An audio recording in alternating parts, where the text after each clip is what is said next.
Horror stories in Hindi में आप सभी का स्वागत है। दोस्तों, अगर आप लोग इस चैनल पर नए हो तो इस चैनल को सब्सक्राइब कर लीजिए। जाकर हमारी दूसरी कहानियाँ ज़रूर देखें और सुने। आप लोगों को बहुत मज़ा आएगा। साथ ही साथ डिस्क्रिप्शन बॉक्स में हमारा इंस्टाग्राम का लिंक है और व्हाट्सएप का नंबर है। अगर आप में से कोई हमें अपनी कहानियाँ भेजना चाहता है तो उस लिंक पर क्लिक करके हमें अपनी कहानियाँ भेज सकता है। चलिए बढ़ते हैं हमारी कहानियों की ओर। दोस्तों, हमारी आज की पहली कहानी हमें रितेश ने भेजी है। चलिए इनकी कहानी शुरू करते हैं। मेरा नाम रितेश है। मैं उत्तर प्रदेश का रहने वाला हूँ। आज जो घटना मैं आप लोगों को बताने जा रहा हूँ, ये घटना मेरे पापा ने मुझे बताई थी कि कई साल पहले मेरे पापा और उनका एक दोस्त था ड्राइवर, जो कि दोनों ही साथ में मिलकर दूर किसी शादी में जा रहे थे। रात का समय था। कुछ ये लोग रात के 11 बजे निकले थे और सुबह में 7 या 8 बजे तक वहां पर पहुंच जाने वाले थे। रास्ते में जब ये लोग आगे बढ़े तब कुछ ही दूरी पर पापा का दोस्त यानी कि वही ड्राइवर मेरे पापा से कहने लगा, यार बहुत भूख लग रही है, हम कुछ खा लेते हैं। खाना रास्ते में ये लोग साथ में लेकर ही गए थे। एक पेड़ के नीचे उतर के बैठ के ये लोग खाना खाने लगे और खाने में कुछ नॉनवेज भी था। जब पापा खाना खा रहे थे, आसपास कोई नहीं था। पापा बताते कि बिल्कुल रास्ता सुनसान पड़ा हुआ था। ठंडियों का मौसम था और रात का समय था। हर जगह कोहरा और सन्नाटा पसरा पड़ा था। पापा ने खाना खाया और उसके बाद वहीं पर वो नॉनवेज की हड्डियों को फेंक दिया। फिर पापा अपने दोस्त से कहने लगे कि एक काम कर, तू जाकर गाड़ी स्टार्ट कर, मैं थोड़ी देर में आता हूँ, मुझे टॉयलेट आई है।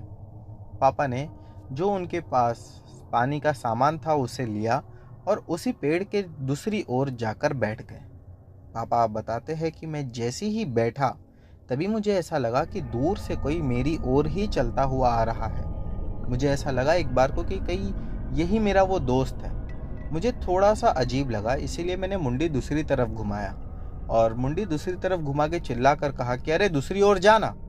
मैं इतना कहकर जैसे ही दोबारा मुंडी घुमाया तो पाया कि अब कोई वहां पर नहीं था और मेरा दोस्त, जो कि अब उस रास्ते से ऊपर चढ़ के गाड़ी के पास जा चुका था, वो ऊपर से ही आवाज देने लगा कि किससे बात कर रहा है। मैंने कहा तू कहाँ है? वो कहने लगा कि मैं तो गाड़ी के पास हूँ। मेरे पापा बताते हैं कि वो देखकर उन्हें बहुत डर सा लगने लगा कि फिर अभी उनकी दाई ओर कौन सा आदमी था, क्योंकि पापा का दोस्त बाई ओर से आगे बढ़कर ऊपर गाड़ी पर गया था। पापा को डर तो लग रहा था, लेकिन पापा ने ये सोचा कि शायद ये मेरा वहम होगा। पापा जल्दी जल्दी वहां से उठकर गाड़ी के पास जब आने लगे, तभी वही आदमी, शायद जो पहले उन्हें दिखा था, ठीक उनके सामने आकर खड़ा हो गया। वो काफी ज्यादा लंबा और चौड़ा था। उसने काले रंग का कपड़ा पहना था, या पता नहीं, शायद उसका कपड़ा उतना ज्यादा मैला हो चुका था। तो पापा के सामने खड़ा होकर पापा को घूरने लगा और उसके बाद जो वो लोगों ने नॉनवेज की हड्डी खाकर फेंकी हुई थी, उस हड्डी की तरफ देखने लगा। पापा को लगा कि शायद हम लोगों ने गलती की हड्डियों को वहां पर फेंक कर। पापा जल्दी जल्दी जाकर वो हड्डियां उठाने लगे। वो एक झटके से, जैसा कि मानो हवा के झोंके की तरह, एकदम से सामने आकर खड़ा हुआ और पापा के सीने पर जोर से हाथ से मारा। उसके हाथ की हथेली भी काफी ज्यादा चौड़ी थी। मेरे पापा दूर लगभग 3 फीट ऊपर उड़कर गिरे और जो हड्डियां पड़ी हुई थी जमीन पर, वो धीरे धीरे एक एक उठाकर अपने दांत से चबा कर खाने लगा। मेरे पापा बताते हैं कि जब वो दांत से हड्डियां तोड़ रहा था तो उसकी हड्डियां तोड़ने की आवाज इतनी ज्यादा भयानक थी कि उसे सुनकर ही मेरे मन में डर दुगना होते जा रहा था। और फिर देखते ही देखते वो सारी हड्डियां चबाकर खा गया। उसके बाद उसने मेरी ओर देखा। मुझे तो अब ये डर लग रहा था कि जैसा इसने ये हड्डियां चबाकर खाया है, कहीं ये मुझे ही ऐसा चबाकर ना खा ले। मैंने वहीं पर खड़े होकर अपने दोस्त को आवाजें लगाई। वो आवाजें सुनकर तुरंत नीचे आने लगा। जब वो नीचे आया तब उसने आकर पहला सवाल मुझसे यही किया, क्यों इतना चिल्ला रहा है और ये आवाजें कहाँ से आ रही थी? शायद वो हड्डियां चबाने की आवाज़ उसने भी सुन रखी थी। लेकिन अब ज़्यादा डरावनी बात ये थी कि मैं तो उतने लंबे चौड़े आदमी को देख रहा था जो कि हम दोनों के बीच में खड़ा था, और मेरा दोस्त आकर मुझसे पूछ रहा था कि क्यों चिल्ला रहा है, क्या उसे वो आदमी नहीं दिख रहा है। मैंने उससे कहा कि तुझे दिख रहा नहीं है सामने? उसने कहा कौन है? मैंने कहा अरे ये सामने। वो बिल्कुल ऐसा रिएक्ट कर रहा था जैसा कि उसे मानो सच में कुछ नहीं दिख रहा। वो उसके बाजू से एकदम लग कर उसको गुजर के मेरे पास आया और मेरा हाथ पकड़ा। कहने लगा कि चल जल्दी, हमें निकलना है। मैं तो बस देखता ही रह गया। मुझे समझ नहीं आया कि ये क्या हो रहा है। मुझे अगर कुछ दिख रहा है तो इसे क्यों नहीं। वो हाथ पकड़कर मेरा ऊपर गाड़ी तक ले गया और फिर गाड़ी में बिठाया। वो भी अब पसीने में नहा चुका था डर की वजह से, जबकि ठंडियों की रात थी। हम गाड़ी में बैठे, उसने गाड़ी चालू किया और गाड़ी को तेज गति से भगाने लगा। मैं उससे कुछ पूछता कि उससे पहले उसने मुझे बताया कि जो तेरे सामने था वो ज़रूर या तो शैतान होगा या फिर कोई बुरी आत्मा होगी। मैंने कहा कि तुझे कैसे पता? वो कहने लगा कि मैं भी सब देख रहा था, लेकिन ऐसी आत्माओं को जितना इग्नोर करो उतना ही ठीक है। अगर मैं ऐसा बताता कि मुझे भी वो दिख रहा है तो शायद वो हमें और ज़्यादा डरा था। इसीलिए मैंने तेरा हाथ पकड़ा और तुझे वहाँ से चुपचाप निकाल लिया। इसके बाद हम दोनों ही जिस जगह पर जाना था वहाँ पर पहुँच गए। वहाँ पहुँचते ही मेरी तबीयत खराब हो गई। मुझे काफ़ी ज़्यादा बुखार रहने लगी और एक बार को मुझे यूं भी लग रहा था कि हम लोग अब वहाँ से आगे निकल गए तो उस शैतान से या उस आत्मा से मेरा पीछा छूट गया। लेकिन मैं गलत था। वहाँ पर शादी ख़त्म करने के बाद हम शाम में कुछ 4 बजे के आसपास सो गए थे और फिर रात में हमारी आँख खुली 11 बजे के करीब। 11 बजे हमें वापस भी निकलना था क्योंकि हम दोनों का ही काम था, तो हमें एक ही दिन में लौट आना था। हम रात में 11 बजे जब वहाँ से निकलने लगे तब मुझे फिर से डर का आभास होने लगा। मैंने मेरे दोस्त से कहा कि हम जा तो रहे हैं, रास्ते में जब वही जगह आएगी फिर से तो पता नहीं क्या होगा। क्या भरोसा कि वो शैतान अब भी वहाँ पर खड़े होकर हमारा इंतज़ार कर रहा हो। मेरे दोस्त ने मुझे दिलासा दिया और वो कहने लगा कि अरे ऐसा कुछ नहीं होगा, तू चल, मैं हूं ना। हम दोनों ही वहाँ से गाड़ी में बैठे और निकल पड़े। शुरू में 2-3 घंटा तो मुझे नींद नहीं आ रही थी, लेकिन फिर 1 बजे या 2 बजे के आसपास मेरी आंख लग गई और मुझे पता नहीं चला। मेरी आंख तब खुली जब हम ठीक उसी जगह पर आकर रुके। मैंने मेरे दोस्त से कहा उठकर कि तूने गाड़ी यहाँ पर क्यों रोकी? उस समय रात के कुछ 3-3:30 बज रहे होंगे। वो कहने लगा कि मैंने गाड़ी इसलिए यहाँ पर रोकी क्योंकि गाड़ी चलते चलते अपने आप बंद हो गई। मैंने कहा अपने आप बंद कैसे हो गई? फिर उसने बताया कि देख, मैं गाड़ी को चालू करने की कोशिश कर रहा हूँ लेकिन गाड़ी चालू नहीं हो रही। और दोस्तों, देखते ही देखते पापा के दोस्त की आवाज़ बदल कर अब एक डरावनी आवाज़ बन चुकी थी। और वो आवाज़ ऐसी थी जैसा कि मानो 4 कड़क आवाज़ वाले आदमी एक साथ बोल रहे हो। उसके बाद वो गाड़ी से बाहर निकला और ठीक उसी पेड़ के पास जाकर खड़ा हो गया। पापा उसके पीछे पीछे ही जाकर देख रहे थे कि वो क्या कर रहा है। उस पेड़ के पास पहुंचने के बाद वो कहने लगा, मुझे खाना ला कर दे। पापा उससे कहने लगे कि मैं तुझे अभी कहाँ से खाना ला कर दूँ, हम खाना तो पहले ही खा चुके हैं। वो लेकिन इस बार जिद पे था, बस एक ही बात कर रहा था कि मुझे खाना ला कर दे या फिर तू मेरा खाना बन जा। पापा ने जब उसकी ये बात सुना तब पापा दोबारा डर से कांपने लगे और पापा को एक बार को यूं भी हुआ कि कहीं मैं हार्ट अटैक से ना मर जाऊं। पापा बताते हैं कि इतना ज़्यादा डर मुझे अपनी पूरी ज़िंदगी में पहले कभी नहीं लगा था। मैंने उससे कहा, तू पागल हो गया है क्या, मैं तेरा खाना बन जाऊं? वो फिर से वैसे ही कड़कती हुई आवाज़ में बोला कि हाँ, तू मेरा खाना बन जा। पापा अपने आसपास देखने लगे कि कोई उन्हें मदद मिल जाए, लेकिन वहाँ कोई मदद नहीं मिली। अचानक से वो जंगली रास्ता था, इसीलिए कोई तो जंगली जानवर उसके पैरों के पास से गुजरा। जैसे ही उसके पैर के पास से जानवर गुजर रहा था, उसने जोर से पैर उठाकर उस जानवर पर मारा। वो वहीं पर मर गया। और उसके बाद अंधेरे में पापा बताते हैं कि दिखा तो नहीं कि वो कौन सा जानवर था, लेकिन छोटा खरगोश जैसा था। फिर उसने उसी को चीर फाड़ के अक्खा चबा लिया और मैं ये सब नज़ारा अपनी आंखों के सामने बिल्कुल साफ देख रहा था। जब वो उस जानवर को खाया उसके बाद उसके शरीर पर उसका बहुत सारा खून लग गया था। उसके हाथ में भी खून था और पूरा चेहरे पर भी खून लगा हुआ था। वो फिर कहने लगा कि चल अब चलते हैं। वो मेरे साथ ऊपर आया और इस बार उसने गाड़ी को शुरू किया। गाड़ी पहली ही बार में चालू हो गई। हम दोनों ही अपने घर पर आए। घर आते आते धीरे धीरे वो अपने आप नॉर्मल हो चुका था।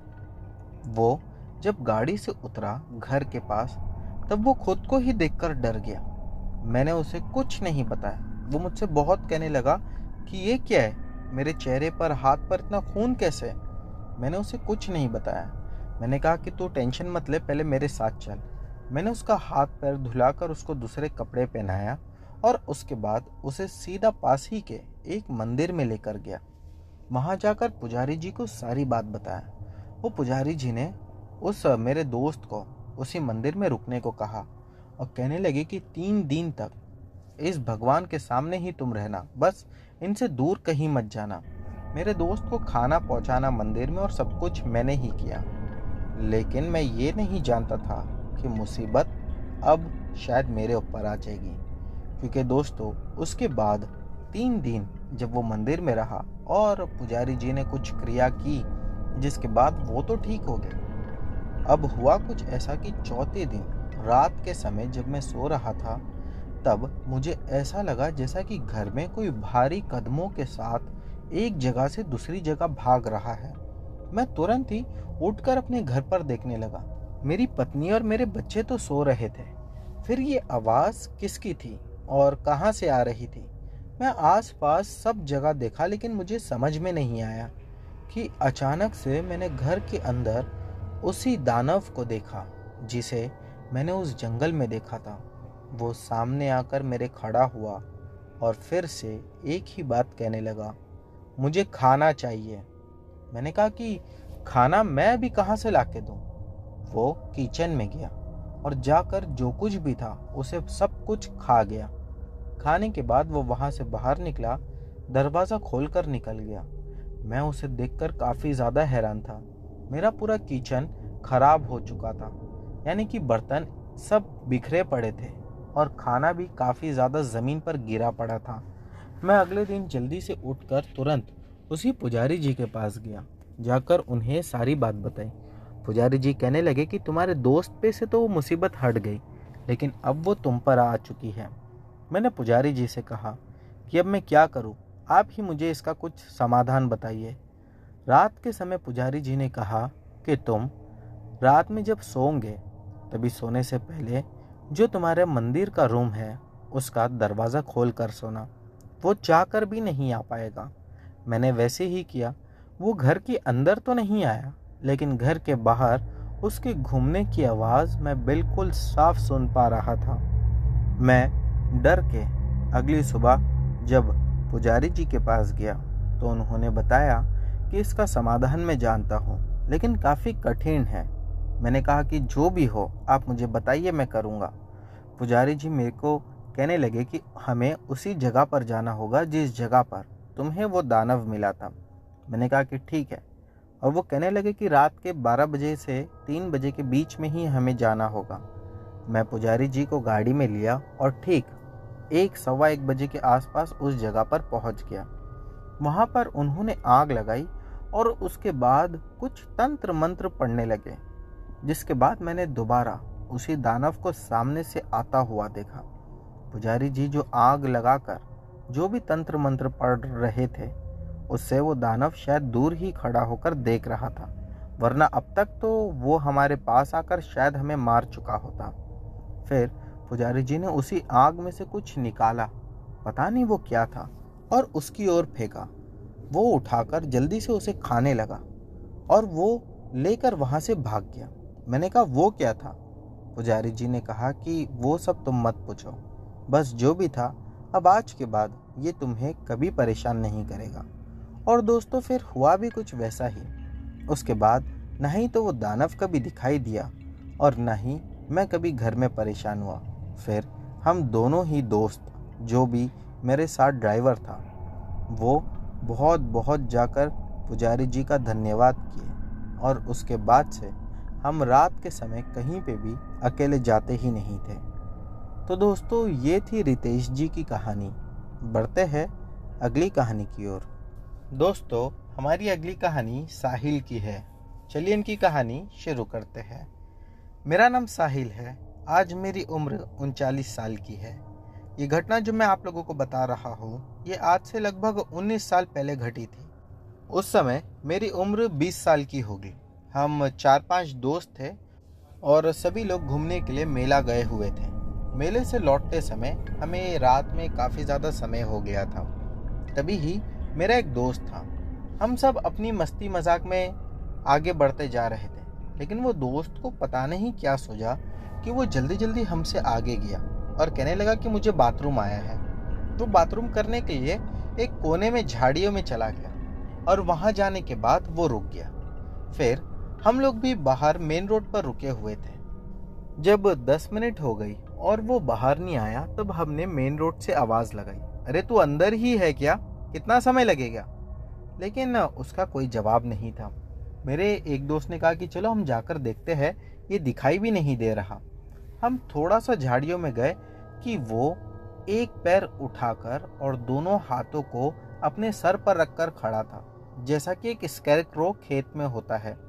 हमें लगा कि ये हमारे साथ मजाक कर रहा है और हम सभी उसे देखकर पहले तो हंसने लगे, लेकिन वो कोई रिस्पॉन्स ही नहीं दे रहा था कि अचानक से हम सब डर के वजह से वहां से भागने लगे और वो भी हमारे पीछे हंसते हंसते भागने लगा।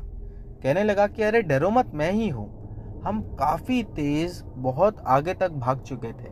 वो भी हमारा पीछा करते करते लगभग 500-600 मीटर भाग चुका था। एक जगह रुककर वो कहने लगा कि मैं कब से तुम लोगों को चिल्ला रहा हूँ कि डरो मत, मैं ही था। हमने उससे कहा कि हम तुझे देखकर नहीं डरे। उसने कहा मुझे देखकर नहीं डरे तो तुम ऐसा भागे क्यों? उसे ये लग रहा था कि हम भी उसके साथ प्रैंक कर रहे हैं, लेकिन हमने वैसा कुछ नहीं किया था। हमने फिर उसे बताया कि जैसा तू एक टांग पर खड़ा हुआ था, तेरे ऊपर जो बड़ा सा पेड़ था, हमने देखा कि उस पेड़ के ऊपर एक आदमी तेरे ही जैसा एक टांग ऊपर करके हवा में झूल रहा था, लेकिन ना ही तो कोई रस्सी थी और ना ही वो किसी चीज से खुद को बांध कर रखा था। फिर वो आदमी हवा में कैसे उड़ सकता था? और हम जब ये बात ही कर रहे थे कि एक दोस्त ने बताया कि यही नहीं, हम लोगों ने उस आदमी की आंख को देखा। जब उस आदमी की आंख को देखा जो कि ऊपर पेड़ के पास था या फिर पेड़ के ऊपर था, उसकी आंख लाल और पीले रंग की थी और चमक रही थी। हम सब इस बात को लेकर काफ़ी ज़्यादा डर चुके थे, इसीलिए हम वहाँ से भागे। जब उस लड़के ने ये बात सुनी जो स्कैरक्रो बना हुआ था, वो भी घबरा गया। फिर धीरे धीरे हम सभी लोग अपने घर पर आ गए। हमें लगा कि अब हम वहाँ से तो भाग कर आ गए तो शायद सब ठीक हो जाएगा, लेकिन हम ये नहीं जानते थे कि जो दोस्त स्कैरक्रो बना हुआ था, अब वो परेशान होने वाला है, क्योंकि अगले ही दिन से उसकी तबीयत खराब रहने लगी और ऐसा लगने लगा जैसे कि उसे कोई बीमारी हो गई हो। उसके शरीर का मांस गलता जा रहा था। ऐसा लग रहा था कि जैसा उसे कोढ़ की बीमारी हो गई हो। हम उसे देखकर बहुत ज़्यादा परेशान रहने लगे। 3 दिन हो गया था, उसका शरीर पूरा सफ़ेद रंग का हो चुका था और इतना जल्दी इतना वो पतला हो गया था कि उसे देखकर बीमारी का पता ही नहीं लग रहा था। हमने उससे कहा कि बात क्या है, तू अचानक इतना बीमार कैसे हो गया? वो कहने लगा कि मैं जब भी रात में सोता हूँ तब मुझे बहुत ज़्यादा डरावने सपने आते हैं और एक ही सपना मैं हर रात में देखता हूँ। वो एक ही सपना मुझे 3 से 4 बार आता है। हमने उससे पूछा कि सपना ऐसा क्या तू देखता है? वो कहने लगा कि मैं सपने में देखता हूँ कि कोई मेरे ऊपर चढ़ा हुआ है और वो मेरा खून पी रहा है और मेरा मांस खा रहा है। जब हम सभी लोगों ने उसकी ये बात सुनी तो हमें बहुत बुरा लगा और हम भी काफ़ी ज़्यादा घबरा गए थे। उसकी हालत देखकर हमें तो रोना भी आ रहा था। फिर हम सब ने मन ही मन सोचा कि क्यों ना इसे कहीं लेकर जाते हैं, किसी मंदिर में या फिर किसी पुजारी जी को ले जाकर इसे दिखाते हैं। हमने उससे कहा कि हम तुझे कहीं लेकर जाते हैं, लेकिन वो पहले तो नहीं माना। जब हमने जिद की तब वो मान गया, और फिर जब हम उसे मंदिर तक लेकर गए तब पता नहीं उसे क्या हुआ कि मंदिर के दरवाजे पे पहुंचते ही वो एकदम से उल्टे पांव वहां से भागा। अब तक जिस इंसान में चलने की या खड़े होने की भी ताकत नहीं थी, वो इतना तेजी से भाग रहा था कि हमें उसे देखकर विश्वास ही नहीं हो रहा था। हम भी उसके पीछे पीछे भागे उसे पकड़ने के लिए, लेकिन वो हमारे किसी के हाथ नहीं आया और वो ठीक अपने ही घर पर जाकर रुका। हम सभी लोग उसके घर तक पहुंच चुके थे। हम उसके घर पर गए और उसकी मम्मी और उसके पिताजी को ये सारी बात बताई। उसके पिताजी कहने लगे कि हम भी बहुत परेशान हैं। मैंने कहा कि क्यों ना किसी पुजारी को या फिर किसी आदमी को घर पर ही लेकर आते हैं और इसे दिखाते हैं। उसके पिताजी कहने लगे कि मेरा जो बड़ा भाई है वो झाड़ फूक में बहुत ज़्यादा आगे है, उसे इस बारे में पता होगा, लेकिन वो अभी है नहीं, वो कल शाम में लौट आएगा। मैंने भी कहा कि ठीक है, तो अगर कल शाम में वो आते हैं तो हम भी आएंगे और आकर देखते हैं कि असली में बात क्या है। अगले दिन का हम सब इंतज़ार करने लगे। उसकी हालत दिन ब दिन खराब होती जा रही थी। जब अगले दिन हम सभी लोग उसके घर पर पहुंचे और उसके जो बड़े पापा थे वो आ चुके थे। उन्होंने कुछ झाड़ फूक का सामान भी अपने साथ लाया हुआ था। वो सामान लाकर वो उसका झाड़ फूक करने लगे, लेकिन जैसे ही उन्होंने वो झाड़ फूक करना शुरू किया, उसके कुछ 2 या 4 मिनट के बाद ही वो जोर जोर से चिल्लाने लगा और चिल्लाकर जाकर अपने आप पता नहीं कैसे किसी छिपकली की तरह दीवार पर चिपक गया। हम ये देखकर काफ़ी ज़्यादा परेशान हो गए कि ये दीवार पर ऐसे कैसे चिपक गया। उसके बाद उसने अपनी मुंडी घुमाई और मुंडी पूरी घुमाई। अगर एक आम आदमी वैसी मुंडी घुमा ले तो वो तो पक्का मर ही जाएगा, लेकिन ये मरा नहीं। और फिर धीरे धीरे ये अपना शरीर भी पीछे यानी कि हमारी ओर मुड़ा रहा था। देखते ही देखते हमने देखा कि इसके हाथ और पैर तो अब भी पहले जैसे ही दीवार से चिपके हुए हैं, लेकिन इसका शरीर पूरा के पूरा हमारी तरफ मुड़ चुका था और अब वो एक भयानक हंसी हंसने लगा। उसके बाद उसने उसी दीवार से छलांग लगाई और वो छलांग उसने अपने बड़े पापा पर लगाई थी, जिसके बाद वो उनको लेकर जमीन पर गिर पड़ा। उनके पास जितना भी सामान था झाड़ फूक का, वो सारा सामान जमीन पर बिखेर गया और फिर वो तुरंत ही अपने दांत उनके हाथ पर गाड़ दिया। उसके बड़े पापा जोरों से चिल्लाने लगे। हम सब ने मिलकर और उसके पापा ने मिलकर उसको जैसा तैसा अपने बड़े पापा से छुड़वाया, लेकिन छुड़वाने में उसने दूसरा दांत अपने ही पापा के हाथ पर गाड़ दिया। हमने फिर से बहुत मुश्किल से उसको अपने पापा से छुड़वाया और उसके बाद उसे ले जाकर चारपाई से बांध दिया।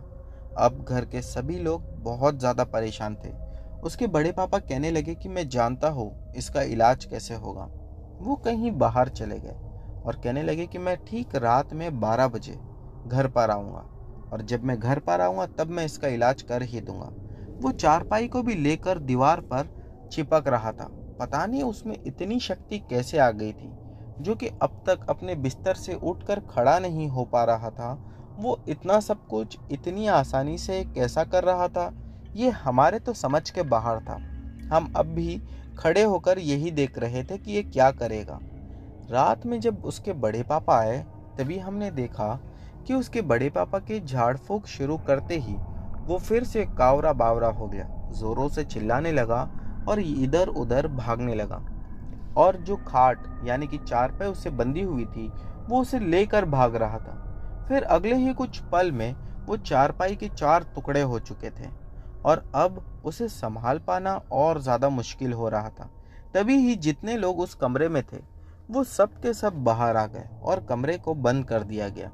उसके पापा और बड़े पापा बहुत ज़्यादा परेशान थे। उसके बड़े पापा ने उसके बाद कहा कि अब मैं शायद अकेले नहीं संभाल पाऊँ, मैं कल दोबारा आऊँगा और अब अपने साथ किसी न किसी को लेकर आऊँगा। अगले दिन उनके साथ 3 आदमी आए थे, जिन्हें देखकर ही यूँ समझ में आ रहा था कि वो भी झाड़ फूँक करते होंगे या झाड़ फूँक जानते होंगे। वो सभी लोग आए और आकर उसके बेडरूम का या उसके कमरे का दरवाज़ा खोला। फिर सभी लोगों ने कुछ मंत्र पढ़ना शुरू किए। उसके बड़े पापा ने ठीक उसके सामने जाकर जोरों से जो मंत्र पढ़ना शुरू किए, जिसके बाद वो एकदम से हवा में उड़ा और ऊपर सीलिंग पर जाकर चिपक गया। हम ये सब अभी देख ही रहे थे कि फिर से उसने ऊपर से छलांग लगाई, लेकिन शायद इस बार उसके बड़े पापा जानते थे कि वो हम पर छलांग लगाएगा, इसीलिए वो सभी लोग पहले से चौकन्ना थे। जैसे ही उसने छलांग लगाई, सब के सब पीछे हटे और वो खुद ही जमीन पर गिरा। वो जैसे ही जमीन पर गिरा तो उसके बड़े पापा के साथ जितने भी लोग थे, वो सभी लोग उस पर जंप लगाकर उसे पकड़ लिया वहीं पर, और फिर सभी लोगों ने मिलकर वो मंत्र पढ़ना शुरू किया। और कुछ ही समय में वो चीखता चिल्लाता रहा, लेकिन उसकी आवाज़ अब धीरे धीरे कम होने लगी थी। उसकी जो मम्मी थी वो तो घबरा कर बाहर चले गई थी, और वो बाहर जाने के बाद बेहोश भी हो गई थी डर के। लगभग आधे से पौना घंटा ये सब चलता रहा, लेकिन इसमें एक बात अजीब ये थी कि जब वो चीख रहा चिल्ला रहा था, तब हम किसी साये को उसी कमरे में देख रहे थे, जो कि अलग अलग दीवार पर बार बार दिखाई दे रहा था। एक अच्छी बात यह भी थी कि जब वो झाड़ फूक की क्रिया शुरू हुई थी, तब उसके बड़े पापा ने हम सभी दोस्तों के हाथ पर एक धागा बांध दिया था। कहने लगे कि जब वो आत्मा इसके शरीर को छोड़कर निकलेगी, तब वो किसी न किसी शरीर में प्रवेश करना चाहेगी, इसीलिए ये धागा पहले से ही बांध कर रखो। इससे कोई भी आत्मा तुम लोगों के शरीर में प्रवेश नहीं कर सकेगी।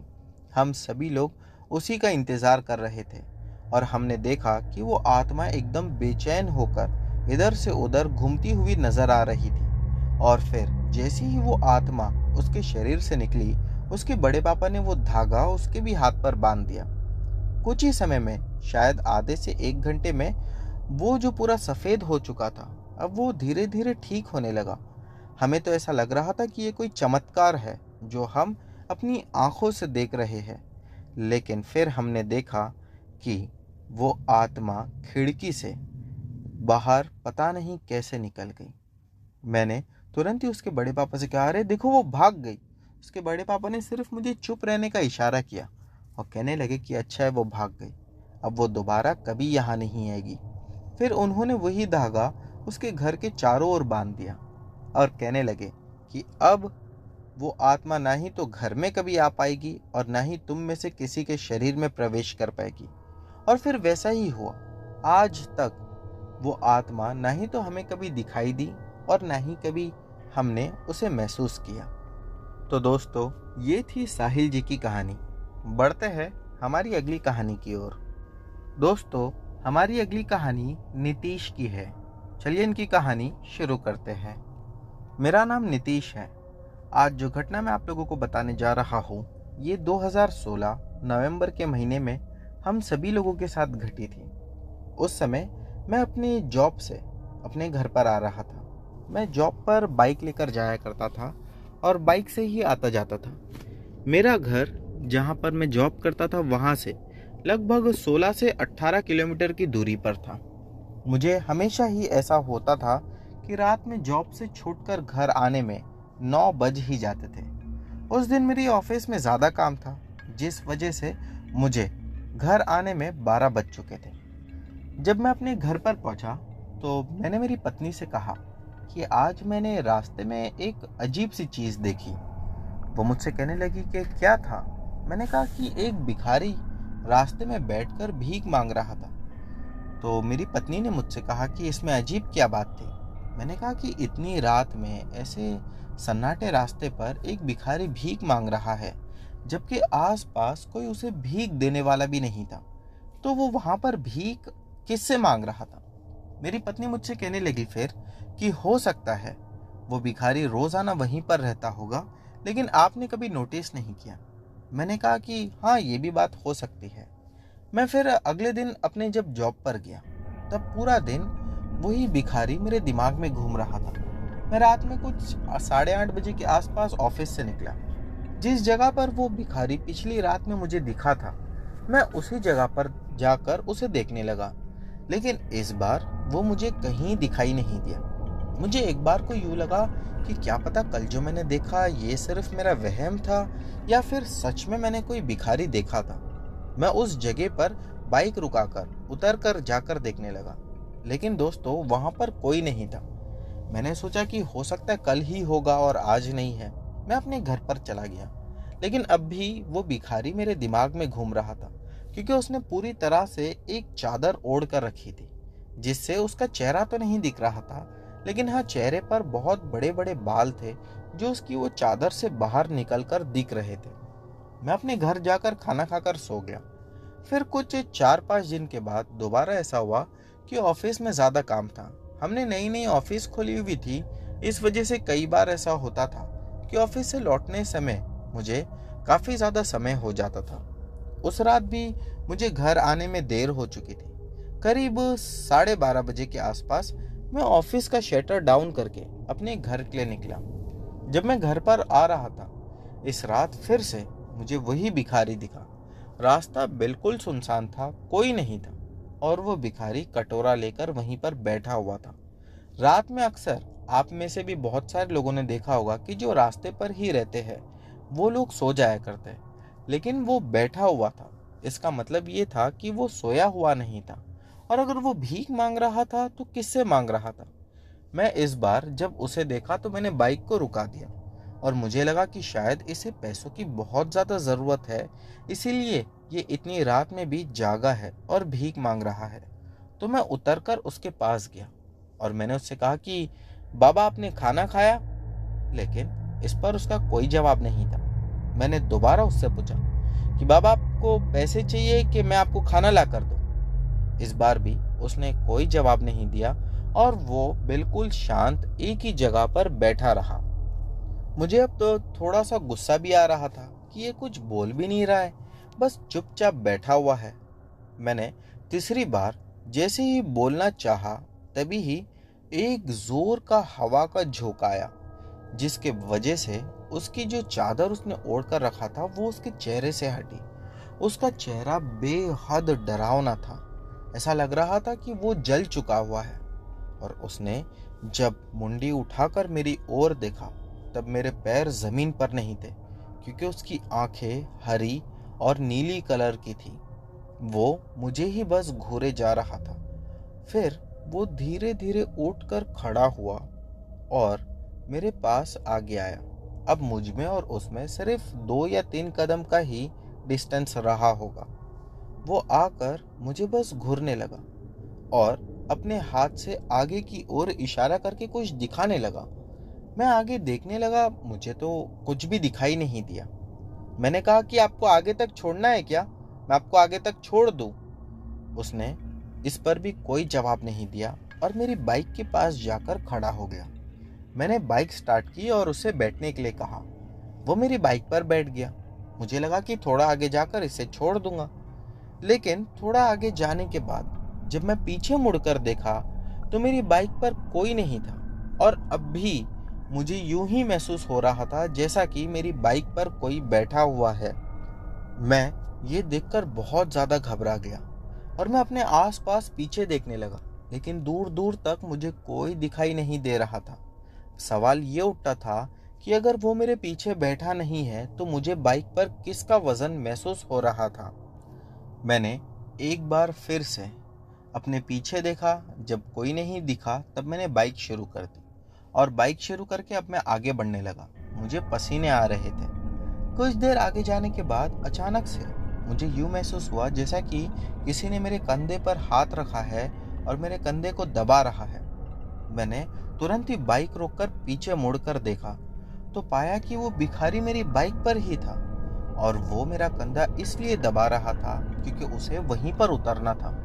मैं उसे देखकर एकदम हैरान रह गया कि अब तक तो मेरे पीछे कोई नहीं था, फिर ये कहां से आ गया। मैंने उससे कहा कि आप तो पीछे नहीं थे, फिर अचानक मेरे पीछे कैसे आए? उसने सिर्फ मुझे फिर से आगे की ओर इशारा किया और वो बाइक से उतर गया। इस बार मैं उसका इशारा नहीं समझा कि वो क्या कहना चाह रहा है। वो बाइक से उतरा और जिस जगह पर वो उतरा था वहाँ पर शमशान घाट था। वो उतर के उस शमशान घाट के अंदर चला गया। मैं उससे कुछ पूछता कि उसने वो जो कटोरा भीग का था वो मेरी बाइक के आगे फेंक दिया और वो वहाँ से निकल गया। मैंने उस कटोरे को देखा और पहले तो यूँ सोचा कि इसे उठा लेता हो, लेकिन फिर मैंने सोचा कि क्या पता ये दोबारा बाहर आकर अपना कटोरा ढूंढेगा। इसीलिए मैंने चुपचाप बाइक चालू की और वहाँ से घर निकल गया। घर जाने के बाद मैंने अपनी पत्नी को सारी बात बताई।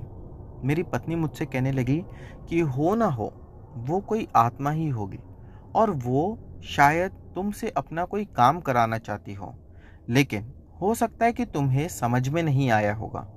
मैंने कहा कि हाँ, ये भी बात है। मैं अगले दिन ऑफिस गया और जब ऑफिस से मेरा काम 9 बजे ख़त्म हुआ तब मैं ऑफिस में बैठा रहा और इंतज़ार करने लगा कि कब रात के 12 बजेंगे और फिर मैं निकलूँगा। 12 बजते ही मैं ऑफिस से निकला।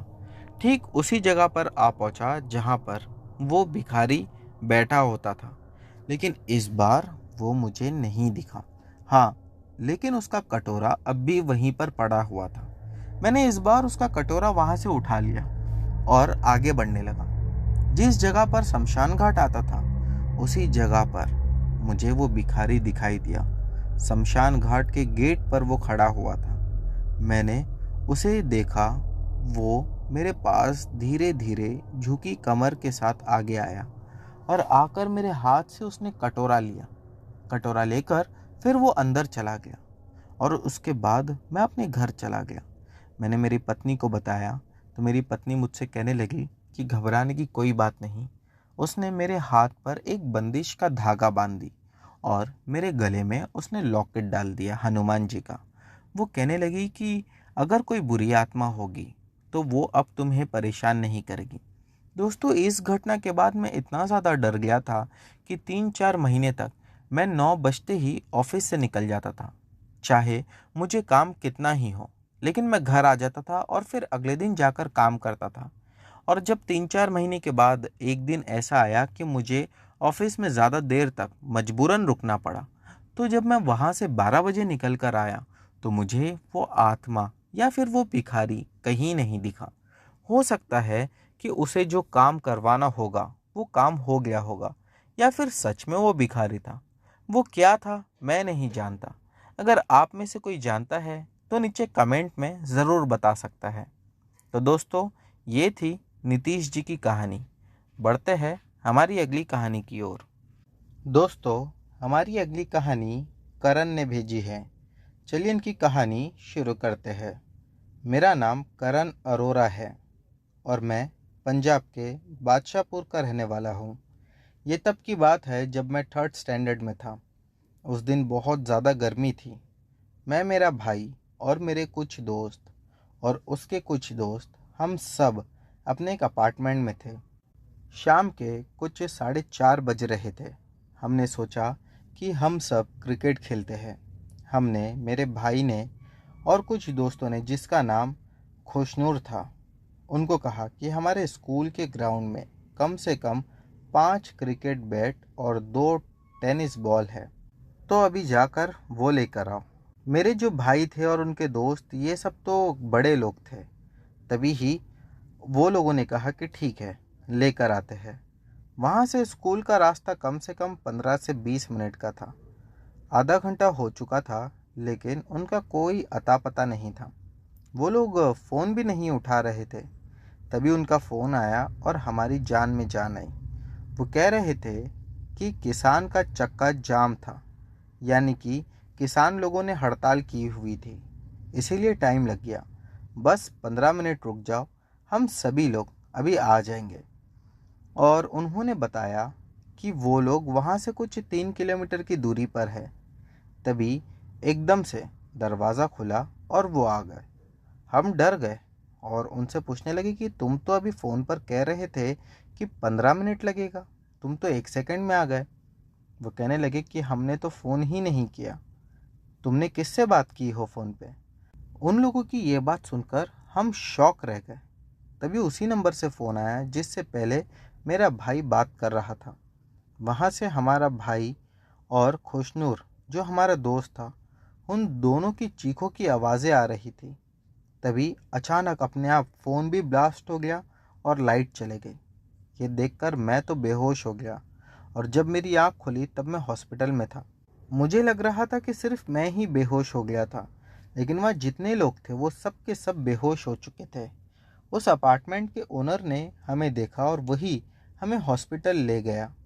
फिर मेरा जो भाई था वो तो पागल हो गया और भाई को हमने उसके बाद मेंटल हॉस्पिटल में छोड़ दिया।